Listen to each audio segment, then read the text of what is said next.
The silver mark burned on Elara's wrist the moment Kael kissed another woman. Rain hissed against the palace glass, turning the moonlit courtyard into a blur of silver and black. Inside the hall, the music still played. It was cruel that way, bright strings, soft laughter, polished goblets, while Elara stood frozen in the shadow of a pillar, her wrist burning beneath her sleeve like a brand made of fire and shame. The mark had not faded. It pulsed once, sharp and alive, when Kael's mouth had touched another woman's skin. Elara's breath caught. Not because she did not understand what she had seen. She understood too well. The bond had gone cold in an instant, then hot, then sickeningly hollow, as if some unseen hand had reached into her chest and turned her heart a fraction sideways. Across the hall, Kael stood beneath the white banners of his court, calm as a blade. The woman beside him smiled too brightly, fingers resting at his arm as if she had every right to be there. As if Elara had never existed at all. A ripple moved through the nobles. Not loud. Worse, a careful. The kind of silence that watched a wound and waited to see if it would bleed in public. Look at her, someone murmured. She still thinks she matters. A marked stray. Elara kept her chin lifted. That was the only thing she could still control. Her face. Her breathing. The way she refused to fold under the weight of their eyes. But the hall had already chosen its verdict. One of the women near the dais lifted a jeweled fan and smiled behind it. If the king has made his choice, the lesser bond should know its place. The words landed like ice water. The lesser bond. Elara's fingers curled so tightly at her sides that her nails bit into her palms. She had heard worse in her life. Pauper. Pretender. Unworthy. But tonight, with Kael's scent still lingering in the air and the silver mark aching beneath her skin, every insult felt sharpened by fate itself. Then Kael's gaze crossed the room. It touched her for only a second. No apology. No warmth. Only a warning. Elara felt it like a door closing. A servant hurried past, tray trembling in both hands. The woman at Kael's side laughed softly, leaning closer to say something into his ear. Kael did not move away. That was the moment the hall seemed to tilt. Elara turned before anyone could see the change in her face and walked toward the side corridor with measured steps. Not running. Never running. Running would give them the pleasure of seeing her break. The corridor was colder, lined with stone and narrow windows that showed the storm bruising the sky outside. She pressed one hand to the wall and drew in a breath that hurt on the way down. Her wrist flared again. Not pain this time. A pull. She looked down. The silver mark was changing. A thin thread of light crept along its edge, too bright to be natural, too precise to be random. Elara stared, unable to understand. The bond had never reacted like this before. Not to his touch. Not to another scent. Not to humiliation. Footsteps sounded behind her. Elara went still. Alone already? The voice belonged to one of the court women, smooth with cruelty. How tragic. I expected more dignity from a woman who was chosen. Elara did not answer. The woman stepped closer anyway, her perfume sharp as crushed flowers. Tell me, does it hurt when you watch him with someone better? The question was a blade meant for twisting. Elara lifted her eyes. Move. The woman laughed. Or what? Before Elara could answer, the woman reached out and seized her wrist. The room flashed white. A sound like a struck bell rang through the corridor. The silver mark blazed, and the woman stumbled back with a cry, clutching her hand as if she had touched fire. Then the air changed. Every wolf in the palace seemed to go rigid at once. Even the storm outside seemed to pause. Kael felt the palace shift before he saw what had changed. The corridor beyond the hall had gone still, but not with silence. It was the hard, listening stillness of wolves sensing blood in the water. The marked woman stood frozen near the far arch, her hand lifted as if she expected the air itself to strike her back.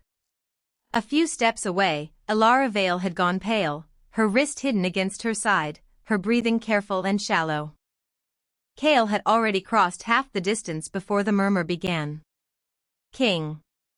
The word moved through the corridor like a warning. He did not slow. His jaw tightened once, and that was all. The silver pulse he had felt a moment ago still rang inside the bones of the palace. It was not a mating claim. It was not a court blessing. It was something sharper, older, and far more dangerous. A hand had touched Elara. The mark had answered. Kael reached the woman who had grabbed her first. She had gone white around the mouth, her fingers still curled as if pain had locked them there. One of the guards had stepped in front of her instinctively, but Kael stopped him with a glance. Out, Kael said. The guard obeyed at once. The woman swallowed. I did nothing. She. Enough. His voice cut through hers like steel. The crowd behind the corridor entrance had thickened. Nobles. Wolves. Servants with lowered eyes. Even the musicians in the hall had faltered into silence. Kael could feel the court beginning to turn, hungry for a story, desperate to decide what had just happened before he did. He did not give them the chance. Bring the records from the evening ceremony, he ordered. Now. A council scribe near the doorway startled at being singled out. The ceremonial logs, King? The logs. The guest registry. The handoff record. Every name that touched the stage, every wolf assigned to the dais, every guard posted before the mark was displayed. The scribe hesitated only long enough to understand the danger in Kael's face. Then he bowed and fled. Kael turned back toward Elara. She was trying not to shake. He saw the effort in the way her shoulders held, in the way she kept her chin lifted even now. Humiliation still clung to her like smoke, but it had not broken her. That mattered. It mattered more than he wanted to admit. Elara, he said, lower now. Her eyes met his for one brief second. There was no softness in them. Only disbelief and a kind of exhausted hurt that made something cold move under his ribs. You came, she said. It was not gratitude. It was an accusation she had not yet decided to speak aloud. Kael's hand tightened at his side. You should not have been left alone. Her mouth parted, then closed again. She looked past him, toward the crowd, toward the woman who had touched her wrist, toward the noble faces already arranging themselves into innocence. That was when Kael understood. The danger was not only in the mark. It was in the room. He turned slowly. Who arranged the public display, he asked. No one answered. The silence was answer enough. His gaze moved over the court, taking in the lowered eyes, the carefully blank faces, the wolves pretending they did not know anything at all. He saw the shape of the lie before anyone spoke it. The ceremony had not simply gone wrong. It had been engineered. The timing. The witnesses. The pressure. The way the court had watched him, waiting for him to perform the acceptance they had already planned. Political pressure. That much was clear. A second pressure sat beneath it, quieter and nastier. Someone had wanted Elara exposed. Kael felt the truth land with a hard, exact weight. The public marking had been staged. Not the silver flare itself. Not the bond surge that had answered when Elara was touched. But the moment, the positioning, the humiliation of it. The court had been set to corner him, force his hand, and place Elara where everyone could see her break. A ripple passed through the crowd when Kael's expression changed. Search the east wing, he said.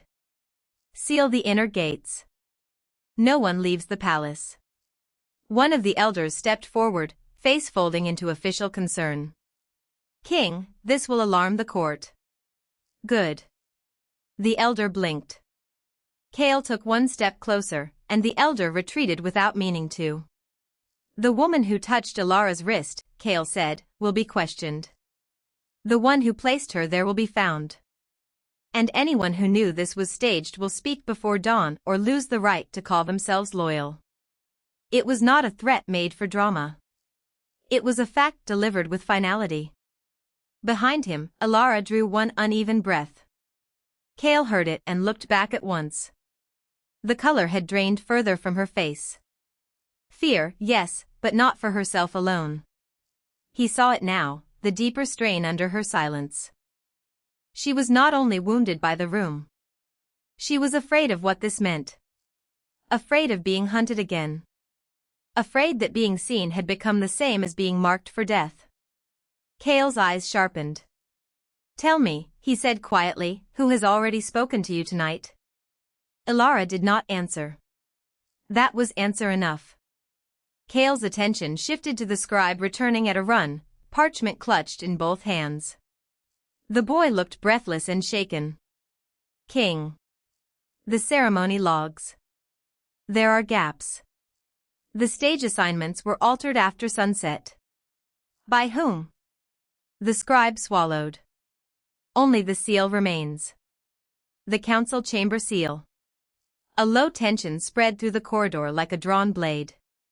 Kael took the parchment, scanned the names, and felt the room narrow around a single possibility. If the council chamber seal had been used, then this was not only court gossip or a jealous noble's cruelty. Someone with authority had helped set the trap. He folded the parchment once, slowly. Then his gaze lifted, hard and certain, toward the doors leading deeper into the palace. Find the missing woman's trail, he said. Now. No one moved fast enough for his liking, and he let the silence make that failure feel heavy. Elara's fingers curled faintly at her side. Kael saw it. Saw the way she remained upright by force of will alone. Saw the bruise of public shame still fresh on her face. He wanted to say something that would make it easier. He did not know how. Instead, he gave her the only thing that mattered. You are not leaving my sight again. It should have sounded like possession. In the mouth of another wolf, it would have. In Kael's voice, it sounded like war. Elara looked at him for a long moment, and something in her expression changed, not trust, not yet, but the beginning of it. The smallest shift. Enough to matter. Then a guard appeared at the far end of the corridor, running hard. King, he said, breathless. The outer gate watcher reports movement beyond the north wall. A woman was seen leaving through the service path before the seal went up. Kael went very still. The corridor seemed to tighten around him. So she had been moved. Or helped. Or forced. And somewhere inside his palace, among wolves who had smiled at him all evening, someone already knew where Elara had gone. Beyond the north wall, the night had teeth. Wind scraped across dead grass and bent the black branches at the forest edge. Elara Vale kept moving anyway, one hand pressed over the silver burn on her wrist, the other dragging a torn cloak tighter around her shoulders. The palace lights were gone behind her now. So was the music. So was the safety of stone walls, warm corridors, and people who had once pretended not to see her. Out here, the world did not pretend. It hunted. A branch snapped somewhere ahead. Elara froze, every muscle pulling tight. Her breath came shallow, and at once the pain in her wrist flared hot enough to blur her vision. The mate bond answered with a violent pulse, like a chain yanked from the other side of the dark. She clenched her jaw against it and forced herself not to fold. Move, she whispered to herself. Then another sound. Lower. Closer. A growl rolled through the trees. Elara turned too late. Two rogues stepped out from the darkness, eyes bright with hunger, coats ragged, teeth bared. Their scents hit her first, mud, blood, and old rage. One of them smiled when he saw her alone.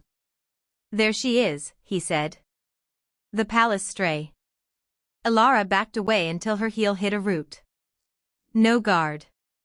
No wall. No one to hear her if she screamed. The first rogue lunged. Instinct snapped through her before fear could. She ducked, twisted, and drove her elbow hard into his throat. He staggered. The second came in fast, claws out. Elara raised both hands. Power burst from her wrist.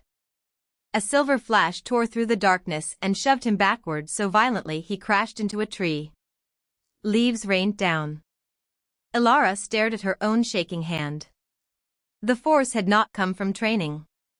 It had come from somewhere raw and frightened and deep inside her, as if her body had finally decided fear was no longer enough. The first rogue recovered with a snarl and came again. Elara ran. Branches whipped her face. Stones cut through the soles of her shoes. Behind her, the rogues shouted and crashed after her, and the forest swallowed every sound except her own ragged breathing. She did not know this side of the border, only that the palace had become a place of eyes and lies, and this wilderness was no kinder. Then the howl came. Not hers. Not theirs. A pack howl, distant but unmistakable, rolled across the ridge like thunder. The rogues slowed for one breath. Fear touched their scent. Elara did not waste the moment. She veered between two black pines and burst into a narrow ravine where the ground fell away sharply. One misstep would send her tumbling down the rock shelf into the stream below. She slid to a stop, chest burning, and looked back. The rogues had followed her to the edge. One of them hesitated. The other grinned. "Run if you want," he called. "No one comes for what's already been abandoned." The words struck harder than the claws would have. Elara's fingers curled. The bond inside her throbbed in reply, fierce and unwanted. Far away, impossibly far, another ache answered it, steady, furious, unmistakably alive. Not a thought. Not a memory. A pull. Kael. The name rose in her mind without permission, and with it came the sick, impossible certainty that he could still feel her. That no distance had broken what had been marked into both their blood. The realization did not comfort her. It made her angry. Because if the bond still reached him, then leaving had not set her free. A sharp pain split through her side. Elara gasped and looked down. One rogue had thrown a stone from the ridge. Blood darkened her shirt where it struck. The world tilted for 1 second, and the silver on her wrist flared again, wild, unstable, hungry. The ravine answered. A pale light flickered under the rocks, as if something old and buried had stirred at her fear. The stream below flashed white. Wind rushed upward through the narrow cut in the earth. Rain dragged its nails across the rooftops as the chase broke into the outer wilds. Kael moved through the dark with the kind of speed that made the trees seem slow. His cloak snapped behind him. Mud took his boots. Branches clawed at his arms and left thin cuts that healed before the pain could fully land. Still, he did not slow. Elara's blood had left a trail only he could read. It clung to broken fern, to wet stone, to the snapped stem of a bitter herb that grew only in the deep border woods. Each sign struck him harder than the last. Not because the trail was weak. Because it was deliberate. Someone had made sure she could be followed. That meant someone had planned for her to run. A growl rumbled low in his chest. The sound was not loud, but the wolves ahead of him heard it. Two rogues flinched and vanished deeper into the trees. They were not the ones he wanted. They were only the edge of the wound. He caught the next scent and stopped cold. Not Elara's fear alone. Not blood. Not pine and storm. Ash. A bitter, metallic trace buried beneath the mud, the kind left behind after binding powder burned too close to skin. Kael's jaw tightened. His gaze sharpened on the blackened bark at the base of a tree. A smear there. Then another on a stone. Someone had tried to erase her path and failed. No.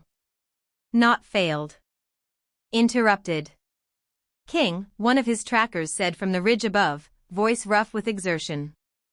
3 cents. One headed east. One doubled back. One went to ground near the ravine. Kael looked up once. Which one was hers? The tracker hesitated. That hesitation was answer enough. Kael's eyes narrowed. Speak. The trail that doubled back, the wolf admitted. It was made to look confused. But it was too clean. Too much effort. Kael was already moving. Clean meant staged. Staged meant someone close enough to know what would mislead him. Close enough to know his instinct. Close enough to believe he would choose the obvious path and lose her in the dark. He would not. The woods opened into a stretch of jagged rock where the wind tore free of the trees and screamed over the valley. Far below, the stream flashed white between the stones. Kael dropped to one knee near a collapsed cairn and touched the ground. A tremor went through his fingers. Not from the storm. From magic. Old. Faint. Fractured. His gaze lifted to the narrow cut in the earth where the ravine bent out of sight. There was blood there too, streaked thin over the stone. But beside it lay something else, a thread of silver, bent and twisted as if it had been forced to react. Elara's wrist cuff. Kael picked it up slowly. The metal was warm. Too warm. His throat went tight in a way he did not welcome. The last time he had felt something like that, it had been on the night the mark had gone wrong.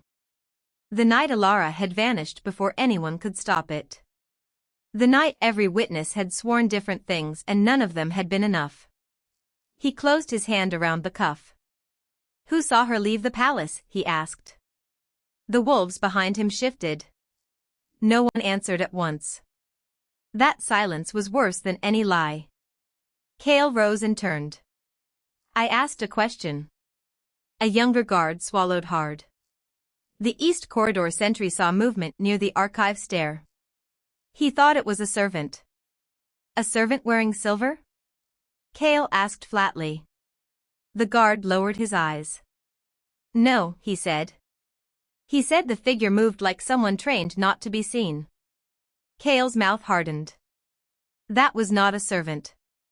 That was a hand placed carefully inside his house. He looked back toward the ravine. The wind curled cold through the rocks, and somewhere below, something answered with a faint pulse of light. Not the moon. Not torch fire. Recognition. Rain had just begun to fall when the guards brought Elara back through the palace gate. Not dragged. Not carried. Escorted. That small difference was the cruelty of it. Silver chains wrapped her wrists, but the men on either side held themselves with the stiff pride of wolves serving a crown. They did not look at her like a prisoner. They looked at her like property recovered. The courtyard lamps blurred in the wet. Water ran down the stone in thin, shining lines. Somewhere above, the windows of the east wing glowed warm and distant, as if the palace had not noticed that one of its own had been taken and returned like stolen cargo. Elara kept her chin level. Her cloak was torn at one shoulder. Mud darkened the hem of her dress. There was blood on the inside of her sleeve where her arm had scraped against rock during the chase, but she did not let her eyes drop to it. She had learned that pain gave people permission. Pain made them ask what broke. Pain made them think they could break more. So she stood straight, even while the chain bit her skin. A guard beside her muttered, "Move." She moved. No one called her by name. That was worse than insults. At the top of the steps, the doors of the hall opened before anyone had reached for them. Heat rolled out. Light spilled over the wet stone. And there, waiting beneath the carved arch, stood Kael. He did not wear his crown. He did not need it. The silence around him carried it instead. His gaze fixed on the silver around her wrists, then lifted to her face. Nothing in his expression changed, but the air did. Even the guards straightened, as if the room had silently remembered who owned the pulse in its walls. Elara. One word. Low. Controlled. It landed harder than a shout. She should have felt relief. She should have felt anger. Instead, she felt the strange, aching stillness that came when the body understood danger before the mind finished naming it. Kael stepped down one stair. The guard at her left bowed too quickly. "We found her beyond the north wall, Your Majesty." Armed men had already been there. She was taken from the ravine by unknown hands. Unknown hands. Elara's mouth almost twisted. Unknown to him, perhaps. Kael's eyes stayed on her face. "Who touched you?" The question was soft. That made it worse. Elara said nothing. Not because she feared the answer. Because every answer in this palace had a price, and she had already paid too much for speaking too soon. One of the guards tried to explain, voice tight with urgency. She resisted. "There was blood at the rocks. We believed she was fleeing the grounds, but..." Kael asked. The guard swallowed. But the scent markers were wrong. Someone had masked her trail. At that, Kael's jaw tightened. Elara felt it then, the shift beneath his anger, sharp and immediate. Not toward her. Toward whoever had placed a hand on her path and thought the palace would never notice. The silver cuffs clicked as the guards moved to unlock them. She flinched before she could stop herself. Kael saw it. His hand rose slightly. The guards froze. "No one touches her again," he said. The words were not loud. They did not need to be. The command dropped through the courtyard like iron into water, and everything around them held still. Elara looked at him then, really looked. There was fury in him, yes. But not the wild, careless fury she had seen in lesser wolves. This was measured. Contained. Dangerous because it chose when to burn. And beneath that, something else she refused to name too quickly. The guard at her right spoke again, more carefully now. "The council is already uneasy. If word spreads that a marked woman was taken from within the border and returned under your protection, the houses will ask whether the palace can still keep its own walls secure." There it was. Not concern. Not safety. Stability. The rain never reached the palace roof cleanly.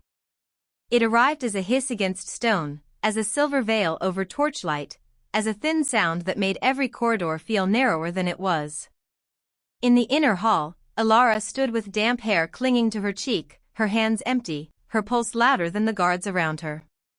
2 sentries flanked her as if she were both a guest and a threat. No one said either word aloud, but the air did. Across from her, Kael listened to the council's unease without looking away for long enough to let them think he was careless. Their voices rose in polished layers: security, borders, stability, precedent, each one dressed like reason and sharpened into pressure. "We cannot allow panic," one elder said. "Panic is not the danger," Kael replied, low and flat. "Panic is the excuse." That shut the room for half a breath. Elara felt the attention shift toward her again, like a blade turning in light. She had been returned to the palace under guard, but returned did not mean safe. It meant watched. Measured. Contained. Every step since the gate had felt like crossing a bridge built over a drop no one wanted to name. Kael finally looked at her. The look was not soft. That was the first wound. It held too much restraint, too much calculation, too little of the man who had once moved toward her without hesitation. Now there was a distance in his eyes that hurt more because it was controlled. "You left," he said. The words were simple. The silence inside them was not. Elara's chin lifted. "I was taken. After you walked out of the room." A few of the councilmen shifted. The accusation landed where they wanted it to land, between them, in public, where doubt could breed. She stared at him. "You think I chose this?" His jaw tightened. "I think someone wanted you gone." "And you marked another woman," she said, and the hall seemed to inhale with her. "So tell me which part of that was meant to protect me." The sentence struck harder than shouting would have. One guard looked down. A councilwoman's expression changed by a fraction. Kael did not move, but the temperature in the room did. He said nothing at first. That silence was another wound, and this one was worse than the first because it looked deliberate. Elara felt it all at once, the humiliation of being brought back under watch, the fresh ache of being spoken to like a risk, and the old, ugly memory of watching his mark settle on someone else's skin. It had not been the pain that had broken her. It had been the meaning other people had given it. Replacement. Rejection. Proof. At last Kael said, "Not here." It should have sounded protective. Instead, it sounded like control. One of the elders stepped in before she could answer. If there are accusations, they should be addressed in front of the council. The houses need assurance. There it was again. Assurance. Stability. The realm's favorite word for demanding that someone bleed quietly. Elara turned to the elder. "You want assurance? Then ask why I was taken from inside your walls." No one answered. Because no one wanted the answer to be public. Kael's gaze flicked once toward the council doors, then back to her. The change was small, but she saw it, a decision made in real time. Not for appearance. Not for comfort. For urgency. He spoke to the guards. "Clear the outer hall." The older councilman bristled. "King. I said clear it." This time the command landed with enough weight that no one tried a third word. The guards moved. Chairs scraped. Silk shifted. The room thinned into a colder, more private shape, though not private enough. Not yet. When the last pair of footsteps faded beyond the doors, Kael turned fully toward Elara. Up close, the strain on his face was clearer. He looked as if he had not slept, or had slept badly, or had spent the night fighting the urge to tear something apart. Rain hissed against the stone, turning the palace windows into blurred silver seams while the war drums gathered somewhere beyond the inner walls. Inside the council chamber, the air had changed. It no longer felt like a room built for law. It felt like a room waiting to break. Kael stood at the head of the long table, one hand braced on polished wood, the other curled so tightly that the knuckles had gone pale. His gaze moved once across the faces gathered there, lords, captains, elders, and stopped on the two men who had spoken too quickly, too eagerly, about necessary sacrifices. Their fear was late, but not late enough. "Elara stays under my protection," Kael said. The words were quiet. That was what made them dangerous. A captain lowered his eyes. Another shifted his weight. No one challenged him outright. Not after the wolves in the outer ward had begun howling at once, as if the realm itself had felt the fracture before the first blade came out. Elara stood near the hearth, still damp from the rain, still carrying the memory of being brought through the gate under watchful eyes. Not dragged. Not comforted. Just placed here, like a fragile truth no one knew where to set. She could feel the room measuring her again, not with open contempt now, but with something sharper, calculation. One of the elders spoke at last. "If the court is divided, the realm will bleed." "It already is," Kael replied. His voice did not rise. It did not need to. And someone in this room knows exactly where the blade was hidden. Silence snapped tight. Then a second captain took half a step forward. "You accuse the council?" "I accuse the traitors among you." Kael's eyes did not move. "And if they think I will choose silence to preserve appearances, they misunderstand me." The elder's mouth thinned. "Stability matters, King." That word landed the same way it had before, heavy, polished, obedient on the surface and hollow underneath. Kael turned his head just enough to make the elder flinch. Stability built on lies is only delay. A tremor passed through the chamber. Not from fear alone. From recognition. He was done pretending this could be negotiated gently. Outside the doors, thunder rolled once, low and distant. Then another sound followed, metal striking metal, fast and wild. The first scream came from the lower corridor. Then the chamber exploded into motion. Guards rushed for the doors. Chairs overturned. A cup shattered near the table edge, wine bleeding across the map of the realm. Kael was moving before anyone else fully understood what had begun. He drew his blade in one clean motion and crossed the room toward Elara. The attack reached them in pieces. First the smell of smoke.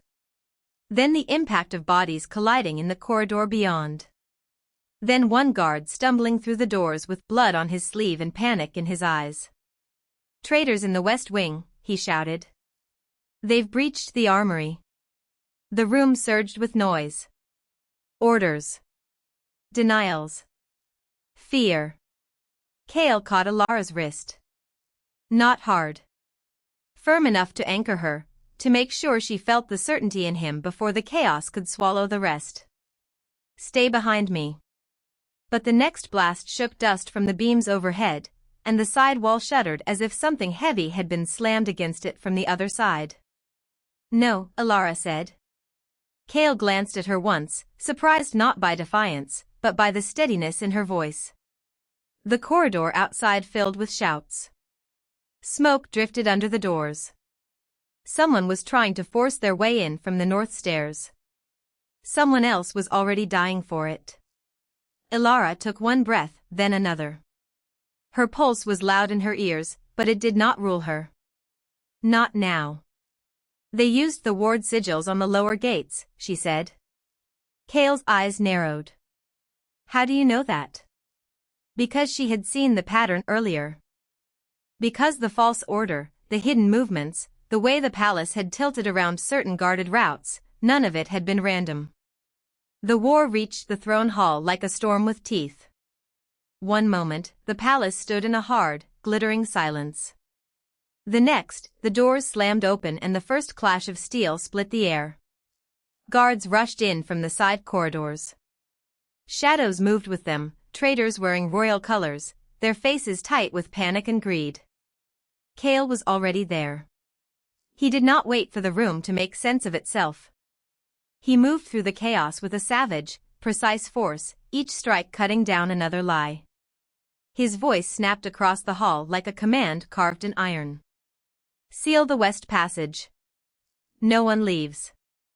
Elara stood near the dais, her pulse steadying instead of breaking. Fear was still there, cold and sharp, but it no longer ruled her body. She could feel the old weakness trying to rise in her chest, the old instinct to make herself small and silent. Not now.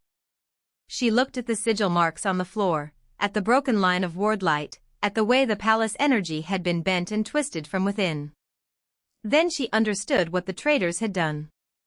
They had not only opened the gates. They had redirected the realm's defenses to feed the power struggle itself. Kael fought his way back to her side, one hand bloodied, one shoulder marked by a deep cut he had clearly ignored. He looked at her once, hard and searching, as if checking whether she was still standing in the world. "Can you stop it?" he asked. The room shook again.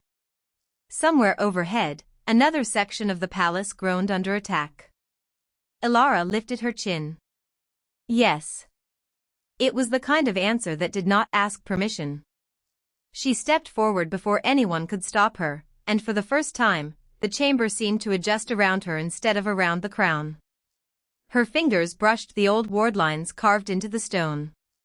She had seen enough of the hidden pattern now to understand what the traitors had failed to account for. The realm's binding magic responded not just to blood, but to truth. So she gave it truth. Elara spoke the ancient words she had pieced together from the false order, the hidden routes, the broken sigils. Her voice was low at first, then clearer, stronger, carrying through the din. The ward light shuddered awake beneath her palm. One line, then another, then a full ring of silver fire blooming across the chamber floor. The traitors froze. The palace answered her. The power they had stolen began to pull back, wrenching free from their control. Several dropped to their knees as the ward network turned against them, exposing the truth hidden in their blood and oaths. One of them tried to run. Kael crossed the hall in a blur and struck him down before he could reach the door. But the center of the storm was not them. It was the bond between Kael and Elara. The silver light rose around her, catching in her hair, on her hands, along the mark she had once been forced to wear with shame. This time, it did not look like ownership. It looked like recognition. It looked like the realm itself finally seeing her. Kael stared at her for a single, stunned breath. Then his expression changed, not into surprise, but into something deeper, quieter, almost reverent. Elara, he said, as if her name had become a vow. The last of the traitor's magic cracked. The hall fell into a trembling silence broken only by hard breathing and the distant sound of war dying down beyond the walls. Guards rushed in to secure the room. The immediate danger had broken, but nothing in the palace felt unchanged. Men who had once bowed too quickly now could not meet Elara's eyes. The ones who had sneered before stood stiff and pale, forced to witness what they had dismissed. Kael turned from the fallen traitors and faced the court. This realm was nearly torn apart by fear and lies, he said. His voice carried without effort, deep and final.